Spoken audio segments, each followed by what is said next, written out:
కేసీఆర్ గారు ప్రకటించి మనందరి మీద నమ్మకంతో ఈరోజు వారిని ఇక్కడికి మళ్ళీ పంపించడం జరిగింది.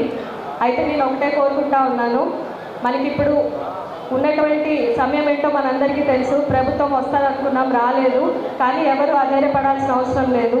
ఉంటాయి చిన్న చిన్న సమస్యలు మనకి అన్ని చోట్ల ఉంటాయి కూడా. కానీ అవన్నీ కూడా పక్కన పెట్టి ఇప్పుడు ముందుగా మనకు ఉన్నటువంటి ముఖ్యమైన ధ్యేయం ఏంటంటే మన జిల్లా నుంచి ప్రాతినిధ్యం అనేది ఏదో ఒక రకంగా మనం ఉండాలి. శాసనసభలో మనం చూసుకుంటే ఏ రకంగా ఫలితాలు వచ్చాయో తెలుసు. అయితే ఇక్కడ ముందుగా నేను చెప్పదలుచుకున్నటువంటి సూచన ఏంటంటే పార్టీని మరింత బలోపేతం చేసుకోవాల్సిన అవసరం ఉంది. ఇప్పటికైనా కానీ కింద గ్రామ స్థాయి నుంచి మండల స్థాయి నుంచి జిల్లా స్థాయి వరకు కూడా ఏ రకంగా ఉన్న సమస్యలు మీ అందరికీ తెలుసు. దాదాపుగా కూడా ఇక్కడ అందరూ కూడా ఏదో రకంగా అసంతృప్తినో లేకపోతే బాధలో పడుతూ ఉన్నారు. కానీ మనందరికీ తెలంగాణ పట్ల ప్రేమ ఉంది, కేసీఆర్ గారి నాయకత్వం పట్ల నమ్మకం ఉంది. కాబట్టి ఈరోజు మరలా మనందరం కూడా ఇక్కడ పార్టీ కోసం ఇక్కడ పనిచేయాలని అందరం కూడా వచ్చి కూర్చున్నాం. కాబట్టి మీరు అందరికీ కూడా నేను చెప్పేది ఒకటే, నాయకత్వం అనేది మనం ఇప్పుడు అందరం నాయకులం కాదు, అందరం కూడా కార్యకర్తల్లాగానే పనిచేయాల్సిన అవసరం ఉంది. మరలా నామా గారిని గెలిపించుకొని పార్లమెంట్లో ప్రవేశపెట్టాలి. అయితే ఒక చిన్న విషయం గుర్తు చేయదలుచుకుంటున్నాను. ఆ రోజు తెలంగాణ రాష్ట్ర సాధన కోసం ఒక శాసనసభ్యులుగా ఇక్కడ నేనున్నాను.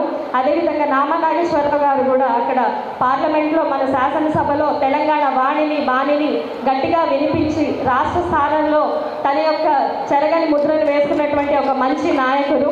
అదేవిధంగా ఈరోజు మన జిల్లాకి ఎంతో రకంగా చూసుకుంటే ఎన్నో ఏళ్లుగా సర్వీస్ చేసుకుంటూ స్వచ్ఛందంగా అదేవిధంగా పార్టీలో కూడా ఒక మంచి పేరు తెచ్చుకొని ముఖ్యంగా కేసీఆర్ గారి దగ్గర ఒక మంచి విశ్వాసపాత్రుడిగా ఉన్నటువంటి నామా నాగేశ్వరరావు గారికి మరలా ఈరోజు అభ్యర్థిత్వాన్ని కేటాయించినందుకు వారికి శుభాకాంక్షలు తెలియజేసుకుంటూ అదేవిధంగా మరొక మన రాజ్యసభ ఎంపీగా ఉన్నటువంటి వద్దిరాజు రవిచంద్ర గారికి మీ అందరికీ తెలుసు, ఈరోజు కష్టం ఎక్కడున్నా కానీ ఈరోజు నేనున్నాను అనుకుంటూ అందరికీ ఏదో రకంగా సహాయం చేసుకుంటూ నిజంగా నేను చెప్తా ఉన్నాను.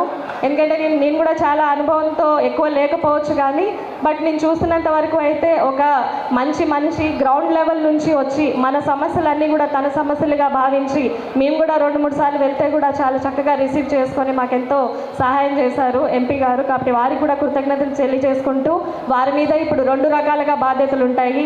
ఒకటి పార్టీ నిర్మాణం ఉంటుంది, అదేవిధంగా జిల్లాకు సంబంధించే కాదు రాష్ట్రానికి సంబంధించి ఏ సమస్య ఉన్నా కానీ వారు పార్టీని కడుపులో పెట్టుకొని కాపాడుకుంటూ కార్యకర్తలందరికీ కూడా అందుబాటులో ఉండి అందరికీ కూడా చేదోడు వాదోడుగా ఉంటారని నేను ఆశిస్తూ ఉన్నాను. అయితే ఈరోజు పొలిటికల్ రీజన్స్ మన ముందు మాట్లాడినటువంటి వక్తలు చాలా విషయాలు చెప్పారు. అయితే రైతు వారీగా చూసుకున్నా కానివ్వండి, అదేవిధంగా మనకి రైతు బంధు కానీ దళిత బంధు కానీ మరి చూసుకుంటే ఇప్పుడు మనకి వాటర్ సమస్య కూడా ఉన్నాయి, రైతుకు బోనస్ సమస్య ఉంది, ఉద్యోగాలకు సంబంధించి కూడా మీరు అందరూ చూస్తూ ఉన్నారు. ఇవన్నీ సమస్యలు అంటే ఇప్పుడు కొత్తగా వచ్చినవా కావా ఒకసారి మనం ఆలోచించుకోవాలి. ఎందుకంటే గత ప్రభుత్వంలో మన కేసీఆర్ గారి నాయకత్వంలో ఈరోజు ఎండాకాలం వచ్చేటప్పటికి ఎన్ని మీటింగ్లు పెట్టేవారు, నీటి సమస్యలకు సంబంధించి ఏ రకంగా మనం అందరం కూడా ముందుకు వెళ్తూ పనిచేసామో మీకు తెలుసు. కాబట్టి ఈ సమస్యలు అన్నీ ఉన్నాయి కాబట్టి మీరందరూ కూడా జనాల్లో చైతన్యం తీసుకురావాల్సిన అవసరం ఉంది.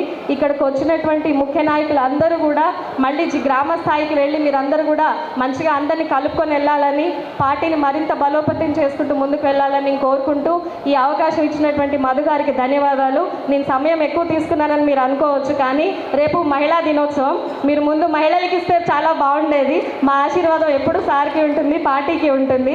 కాబట్టి మరింత ఎక్కువ అవకాశం ముందుగా మాకు ఇవ్వాలని కోరుకుంటూ మీ అందరికీ కూడా ధన్యవాదాలు. అదేవిధంగా ఇక్కడ విచ్చేసినటువంటి మహిళలందరికీ కూడా మహిళా దినోత్సవ శుభాకాంక్షలు తెలియజేసుకుంటున్నాను. ధన్యవాదాలు.